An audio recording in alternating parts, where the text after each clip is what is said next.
Hello and welcome to the second official webinar organized by the Affected Communities and Allies Working Group. The mission of the Affected Communities and Allies Working Group is to raise awareness about the legacy and the ongoing impact to frontline communities of the nuclear weapons industrial complex. We advocate for policy and action to assist survivors and affected communities impacted by the ongoing and intergenerational harms resulting from radioactive violence.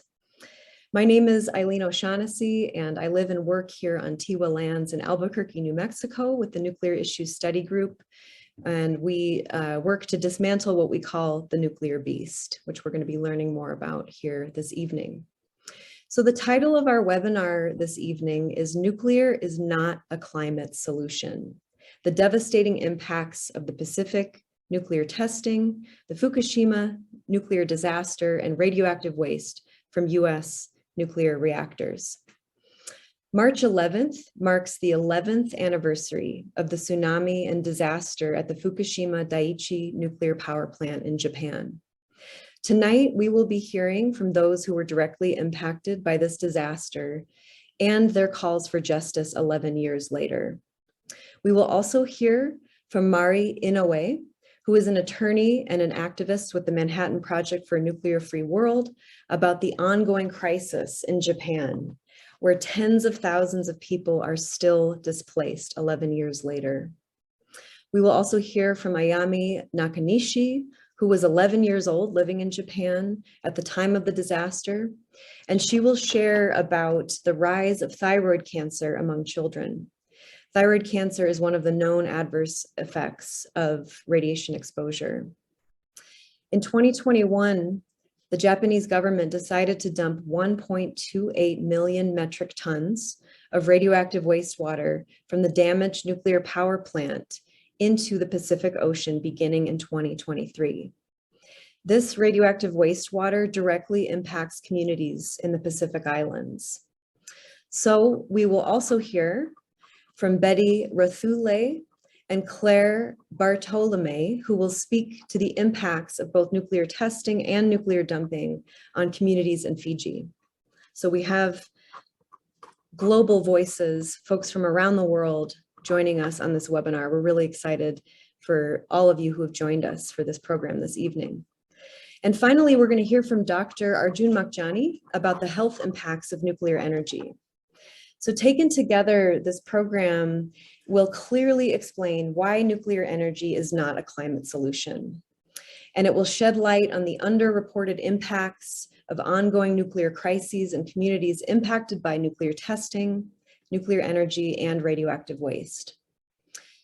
Right now, with the twin threats of nuclear war and climate change more pressing than ever, it has never been more important to abolish nuclear weapons and nuclear energy. So again, thank you all for joining us. We're really happy to bring you this event free of charge, of course, but we strongly encourage those of you watching to make donations to the Minano data site, which translates to everyone's data site. MDS is a Japanese grassroots nonprofit network of citizens' radioactivity measurement that was created in the wake of the nuclear disaster in Fukushima. And we will have a link in the chat to MDS. We highly encourage folks to make donations. So again, welcome to all of you wherever you're joining from. We're happy that you're here joining us on this webinar. And without further ado, I'm going to begin the program straight away. I'm going to share my screen here.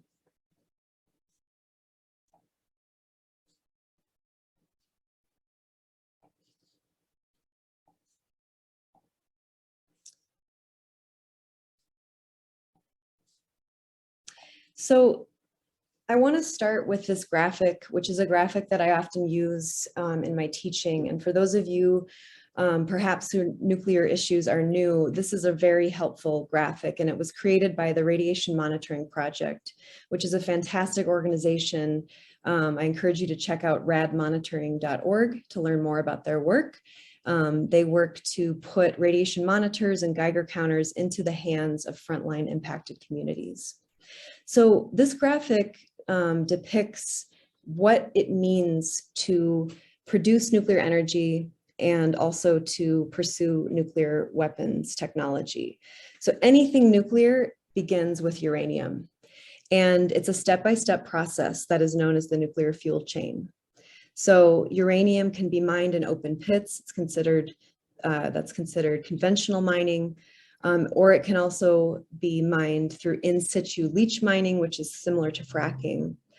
And as you can see, each step of the nuclear fuel chain creates radioactive and hazardous waste. And this is waste that has to be safely isolated from human beings and the environment for hundreds of thousands of years. And we as human beings, we have not figured out a way to do this successfully.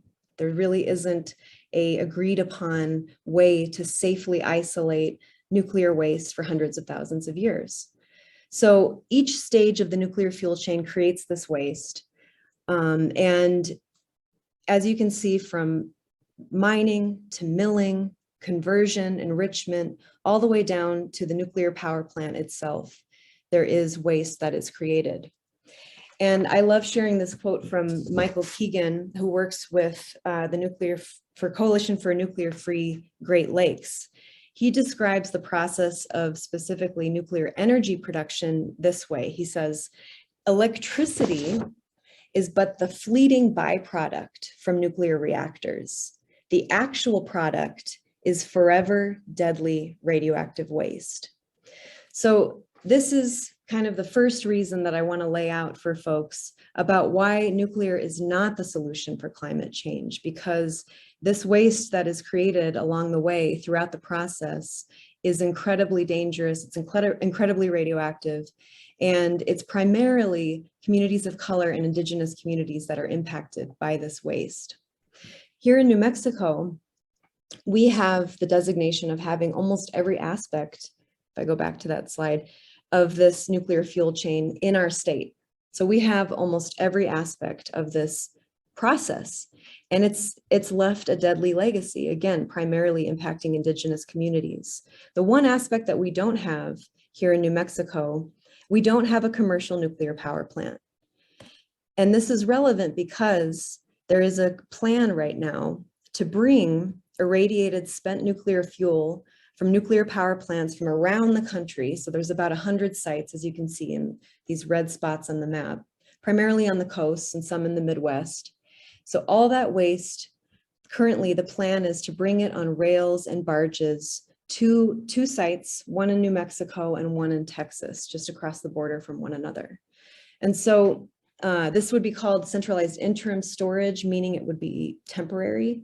And here in New Mexico and with the Nuclear Issues Study Group, we see this as incredibly risky, incredibly dangerous. It's something that's never been done before at this volume and in this way.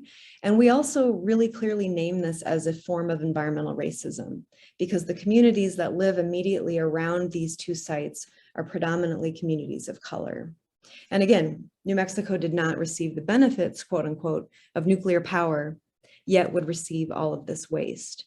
If you'd like to learn more about this particular issue, we will have a link in the chat to a number of groups that work on this issue.